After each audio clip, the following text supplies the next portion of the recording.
He's one of America's greatest living architects, his buildings distinctive by design. Rita Braver takes a closer look at the artful architecture of Steven Holl.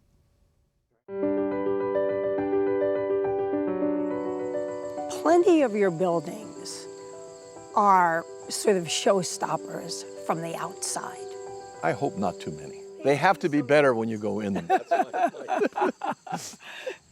In a field where the first impression is often the only impression the public ever gets, architect Steven Holl asks us to take the time to experience his works from within, the way he experiences them in his mind long before the first brick is ever laid. You can't look at architecture in an image, especially on the internet, and understand it. You need to walk through it. You get a sense of the light, the texture, the acoustics, the smell, the perspective of overlapping spaces. It's like a piece of music.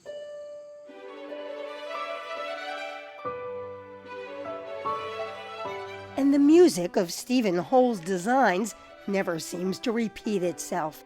His works help define the cities they stand in, from Kansas City, Missouri, to Beijing, China, from Helsinki, Finland, to Washington, D.C.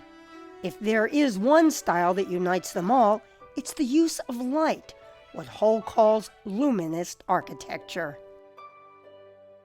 Every corner looks different. There's nooks, there's crannies. What's going on? That's the interest of architecture. It draws you through.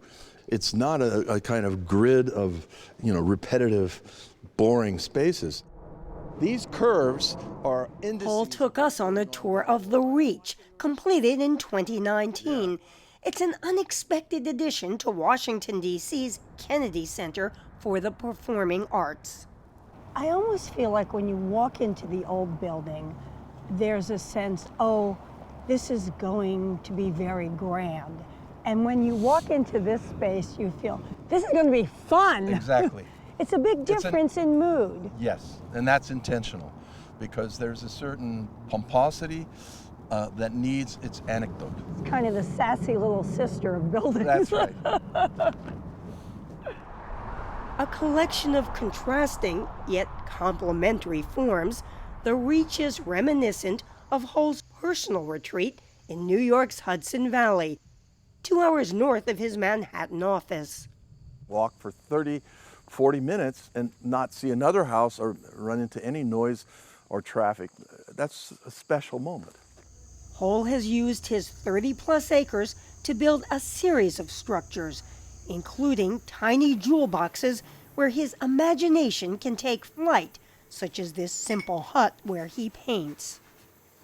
At one time, you actually thought about being a professional painter. Right. And you still paint. Every day. And why is that? Because I've come at architecture through watercolors and conceptual strategies, and I find that this little 5x7 notebook, making a kind of sketch and writing a few words, this is a way of getting into a project. I've been doing that for my whole life. Born in Bremerton, Washington, 75-year-old Holl studied in Rome and London. He's come a long way since he launched his firm in 1977, when, to make ends meet, he slept in his Manhattan office. I put a plywood deck there and a mattress on top of it, and I hung my clothes on the sprinkler pipe, and no one knew I lived there. And then I would shower at the YMCA at 6 o'clock every night. But he didn't hit it big till the early 90s. What do you consider your very first big commission that set you on your way? Was winning the Kiasma Museum in Helsinki. There were 416 entries, and we won by unanimous vote. Today, Holl is the father of 2 young children and happily married since 2016 to Dimitra Zakharelia. You waited kind of a while before starting a family. Because I fell in love with an architect. I have 2 divorces before that both women divorced me because they said, it's me or architecture, and I said, it's architecture. I lost out 2 times. But now I hit a jackpot because she's an architect and she loves architecture. Among the newest creations to emerge from Holl's sketchbooks are the dramatic Kinder Building at the Museum of Fine Arts, Houston, and its companion, the Glassell School of Art.